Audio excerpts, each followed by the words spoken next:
Vamos a hablar con José Luis Espert, el diputado José Luis Espert, que formó parte de esta reunión. Diputado, buen día, ¿cómo le va? Gracias por conversar un rato con nosotros. Hola, muy buen día. Gran saludo para ustedes, la producción y los televidentes a esta hora de la mañana de Muchas gracias, domingo. José Luis. Gracias por conversar un ratito con nosotros. Bueno, estamos viendo la foto, no tuvimos la posibilidad de estar ahí adentro. ¿Cuál fue el clima de esa reunión? Bueno, el clima fue fluyó mucho toda la reunión. El presidente lo que manifestó en esa reunión es su deseo de empezar a trabajar junto con el bloque del PRO de manera más mancomunada, más fluida, a la luz de los proyectos que se vienen. Pensá que en breve se presenta el proyecto de presupuesto para 2025. También se viene el tratamiento del juicio por jurados, la reducción de la edad de inimputabilidad. Así que se viene un trabajo dentro del Parlamento muy importante, y eso manifestó el presidente como primer punto de la reunión. Y después salió el tema del presupuesto, donde el presidente marcó claramente su decisión de incorporar en el articulado una cosa que nunca está incorporada, que el objetivo es el déficit cero. Habitualmente el resultado fiscal surge como residuo en los presupuestos entre ingresos y gastos. Acá el presidente marcó que este presupuesto dentro del articulado va a tener el déficit cero, y que el gasto público que puede hacer el Estado va a depender de la recaudación impositiva neta de los intereses de la deuda. Entonces es como que el gasto público que los ministerios, las secretarías y la política va a poder hacer va a ser el que determine la recaudación estimada por el gobierno menos los intereses de la deuda. Así que se hablaron de esas dos cosas, te diría, básicamente, lo cual es un mensaje muy fuerte desde el punto de vista político, ¿no? Que Sí, claro. el déficit cero se incorpore en el articulado, y que lo que podamos gastar o que lo que se pueda gastar en el Estado sea la recaudación estimada con todo realismo por parte del gobierno, del Ministerio de Economía, neto de los intereses de la deuda. O sea que la deuda pública es lo primero que se va a servir después de la recaudación como corresponde. ¿No? Para algo uno pidió plata prestada, Sí, para claro. usarla cuando la necesita, pero para devolverla cuando ya la dejó de necesitar o la usó. Claro. José Luis, y en esa reunión también el presidente explicó y anticipó el veto vinculado a la cuestión de jubilaciones. Sí, perdón, si me olvidé de comentarte. El tercer tema fue, sí, que va a haber un veto total a la ley que ha sancionado el Congreso, una ley absolutamente irresponsable de parte de diputados y senadores. Esta es una ley que no busca la mejora de los jubilados.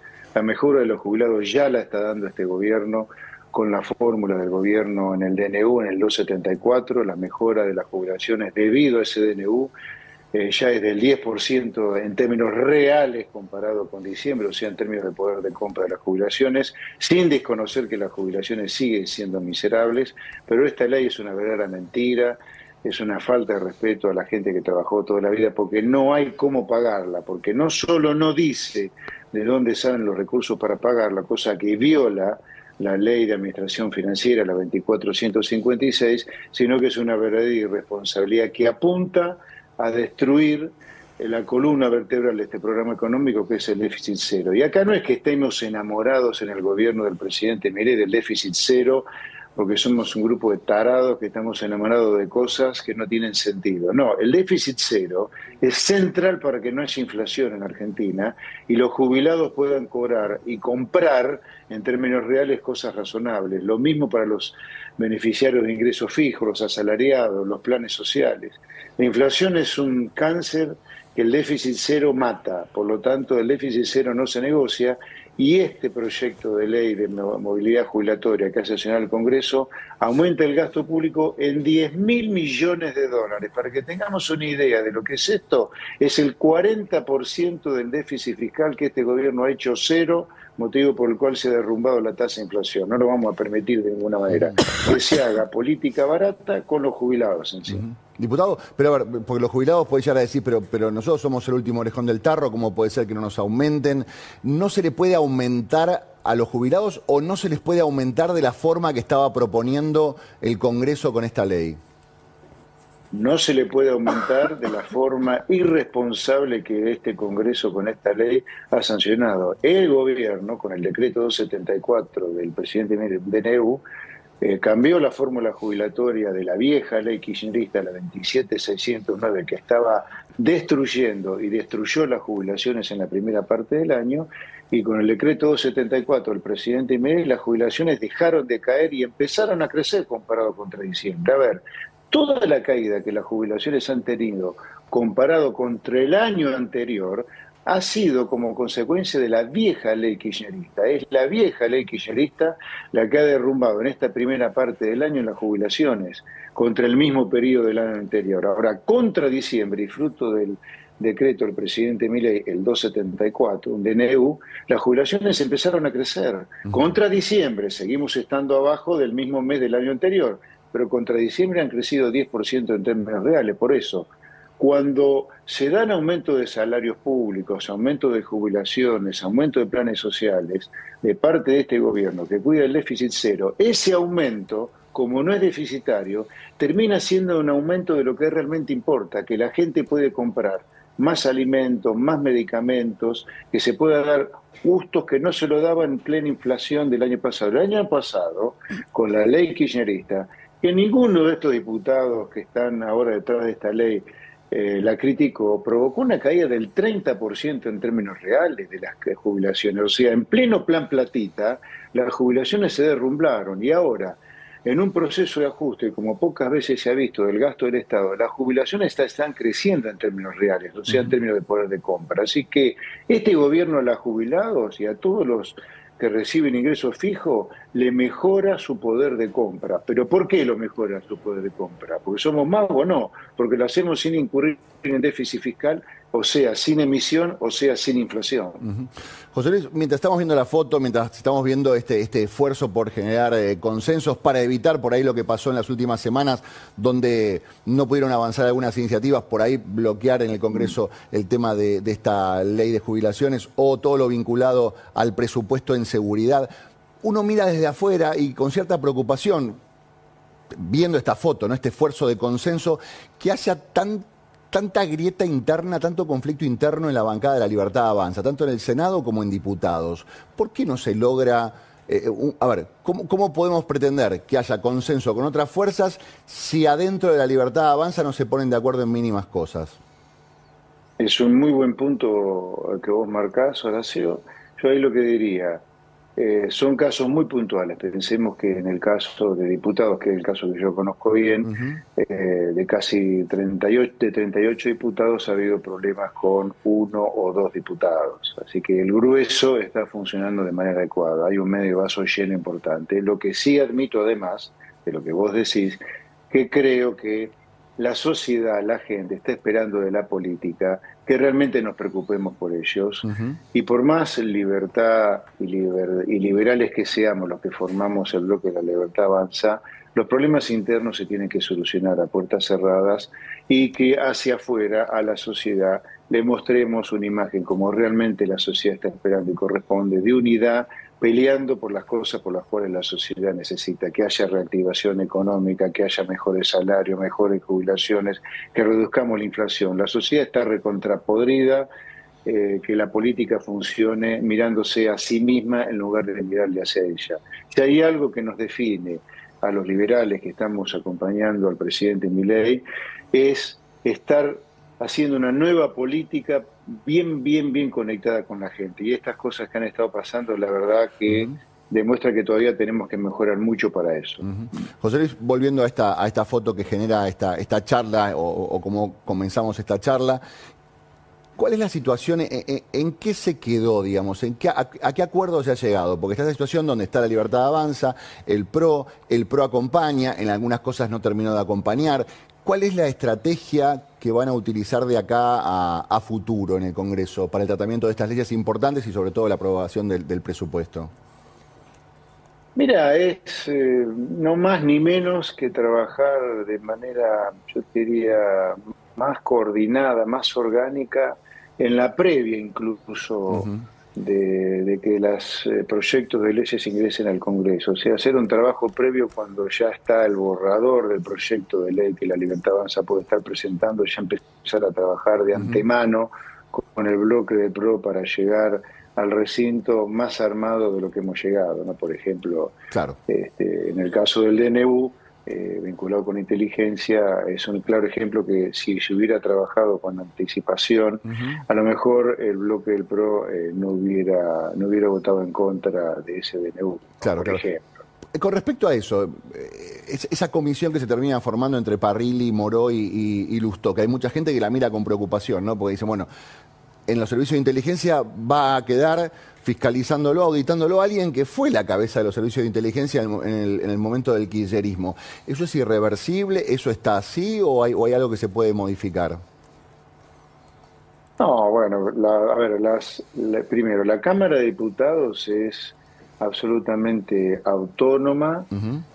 para constituir sus comisiones y elegir los presidentes y vicepresidentes y secretarios de las comisiones. O sea, es autónoma, autónoma, autónoma. Así que ahí, salvo alguna negociación política, las comisiones ya están todas constituidas, ¿no?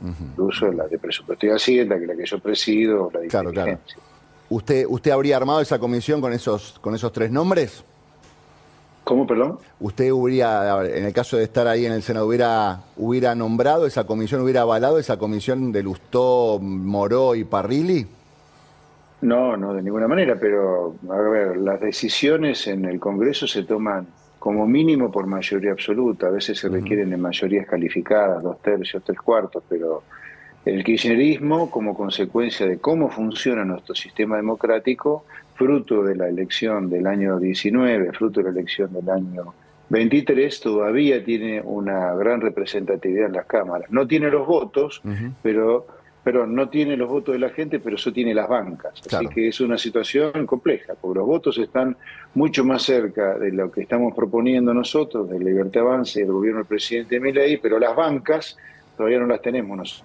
Así que eso requiere, siendo realistas, de una negociación, por más que uno tenga la tranquilidad que la gente está acompañándonos. Ujú, por supuesto. José Luis, mi última pregunta tiene que ver con la situación actual y el análisis de lo que estamos atravesando, estas investigaciones que están llevando adelante, a ver, por corrupción y por violencia de género, hacia quien hasta hace casi 9 meses fue el presidente de la Nación, que es Alberto Fernández. ¿Qué reflexión le genera todo esto que estamos empezando a entender y a descubrir? Tres cosas, y ninguna, aclaro antes de nombrarles, están conectadas entre sí. Ninguna justifica la otra, ¿no? Ninguna justifica la otra. Y la primera la segunda, y la segunda la primera, y la tercera la segunda y la primera. Son todas cosas totalmente diferentes entre sí. Primero, condeno en general la violencia, y en particular la violencia de género. Me parece miserable lo que ha hecho el expresidente Alberto Fernández. No me extraña que venga de él, porque es una verdadera basura como persona, siempre lo fue, pero lo condeno absolutamente todo lo que el expresidente Alberto Fernández ha hecho con su esposa y la madre de su hijo. Ujú.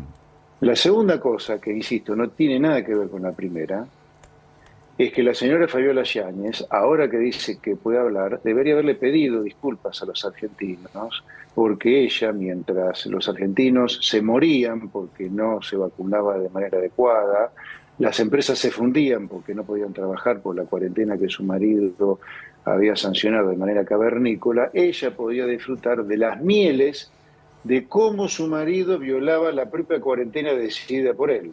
¿De qué mieles me refiero?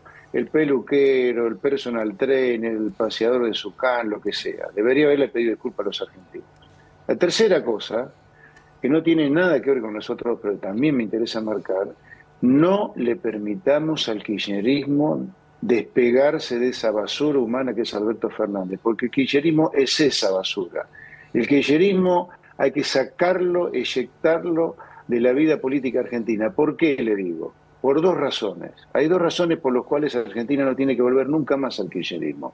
Una, uno no puede tener un espacio político en el país que persiga que los argentinos sean miserables. Y el objetivo del kirchnerismo es ese, hacer de un país miserable. Fíjense las fotos que hay por todos lados de Argentina. Son fotos parecidas a Nicaragua, a Venezuela, a Cuba.